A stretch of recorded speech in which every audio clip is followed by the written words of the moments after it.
Assalamualaikum warahmatullahi wabarakatuh. Perkenalkan, kami dari kelompok 5 akan mempresentasikan materi tentang komunikasi dan opini publik. Sebelumnya, kami akan memperkenalkan diri. Perkenalkan, nama saya Anita Firdaus, dan materi yang pertama akan dibawakan oleh Anggara Pramana Putra.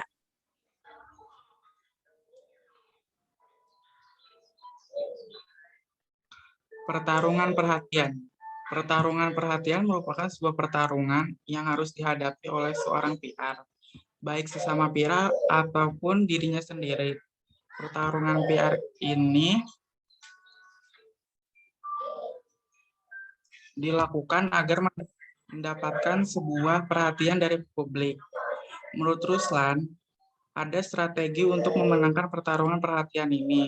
Yang pertama yaitu publication, untuk mendapatkan tanggapan positif dari masyarakat atas informasi yang dipublikasikan. Yang kedua, event, untuk mempengaruhi opini publik terhadap event khusus yang disusun.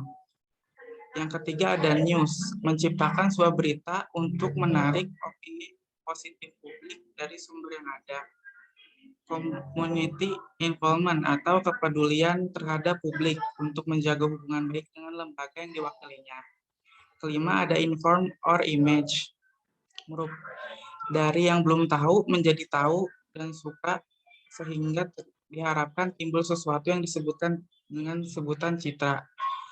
Lobby or negotiation, untuk mencapai deal dan memperoleh dukungan demi kelangsungan lembaga. Yang ketujuh ada social responsibility sebagai peningkatan citra agar publik menjadi percaya.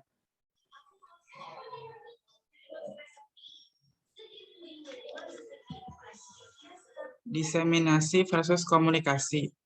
Komunikasi merupakan suatu proses di mana seorang individu atau kelompok berinteraksi untuk mendapatkan suatu informasi satu sama lain atau hanya timbal balik percakapan saja. Sedangkan diseminasi merupakan suatu proses interaktif dalam penyampaian informasi yang pada akhirnya mengubah pola pikir dan tindakan yang terlibat.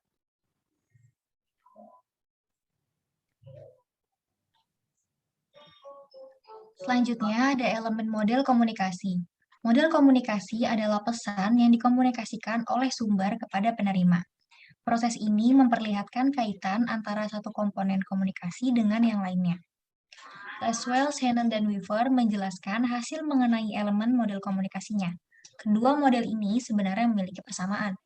Yang pertama, menurut Laswell, model komunikasi meliputi who, what, channel, whom, dan effect. Who atau speaker yaitu siapa yang menjadi sumber informasinya. Setelah itu, what adalah message atau pesan yang akan disampaikan. Yang ketiga ada channel, yaitu media apa yang digunakan dalam memberi informasi tersebut. Bisa langsung maupun tidak langsung. Selanjutnya ada whom atau audience or listener. Adalah orang yang mendapatkan informasi tersebut atau target. Yang terakhir ada effect yang berarti hal apa yang didapatkan si penerima informasi dan apa efeknya. Menurut Shannon dan Weaver, model komunikasi meliputi information source, transmitter, channel, receiver, dan destination. Information source merupakan sang sumber. Lalu, transmitter merupakan perantara pemberi informasi. Jadi, information source memberikan informasinya lewat transmitter terlebih dahulu, baru nanti akan menyampaikan ke audiens. Channel merupakan media yang digunakan dalam penyampaian, dan tidak sedikit mendapatkan noise atau gangguan. Receiver adalah siapa yang menerima informasi tersebut. Dan yang terakhir, destination adalah tujuan diberi informasi tersebut. Kecenderungan individu dalam memahami opini publik mencakup persepsi terhadap isu atau objek yang sedang menjadi pembicaraan politik yang didukung oleh persepsi orang lain yang signifikan terhadap isu atau objek yang sama. Terdapat 3 alasan individu mempunyai orientasi tertentu terhadap sebuah isu, yaitu kepenonjolan atau perasaan tentang suatu objek yang berasal dari pengalaman individu.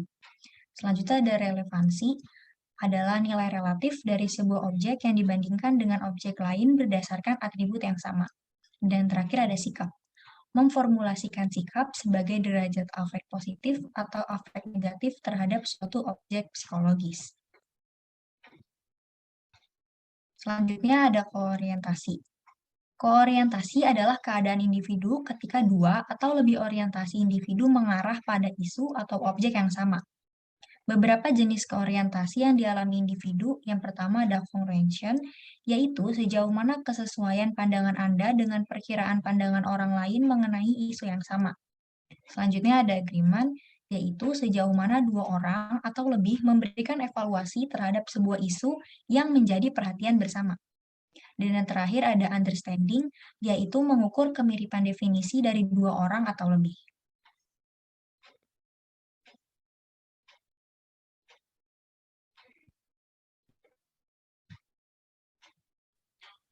Konsensus koorientasi. Konsensus koorientasi pembentukan opini publik menghubungkan dan menggabungkan individu-individu dalam sistem refleksi kepercayaan, nilai, dan pengharapan terhadap pesan politik. Kepercayaan individu sangat mempengaruhi penerimaan, tanggapan, dan interpretasi terhadap pesan politik yang diterima. Contoh, Iriana Joko Widodo menggunakan jilbab.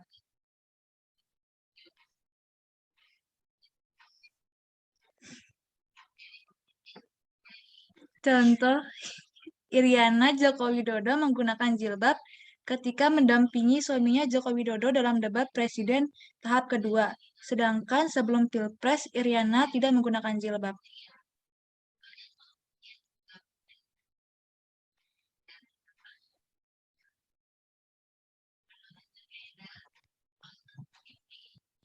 Jenis konsensus. Konsensus monolitik merupakan tingkat kesepakatan aktual yang tinggi yang secara akurat dikenali oleh mereka yang terlibat. Yang kedua, konsensus semu.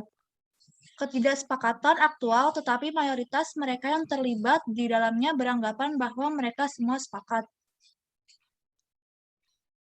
Yang ketiga, konsensus penuh. Serangkaian pemahaman timbal balik yang terus-menerus antar anggota dari kelompok yang membahas isu tersebut.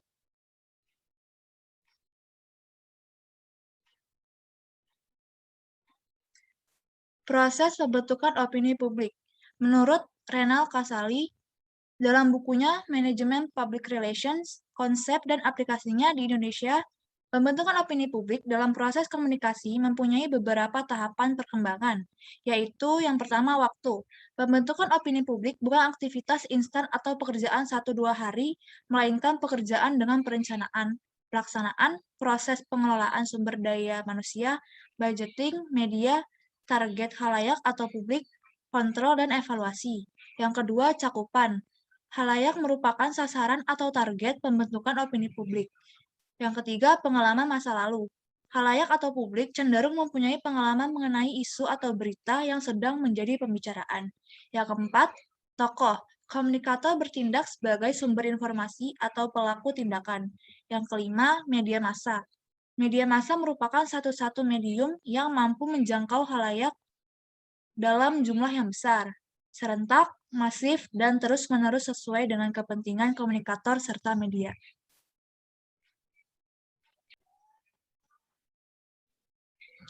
Sekian dari kelompok kami, kurang lebihnya mohon maaf. Wassalamualaikum warahmatullahi wabarakatuh.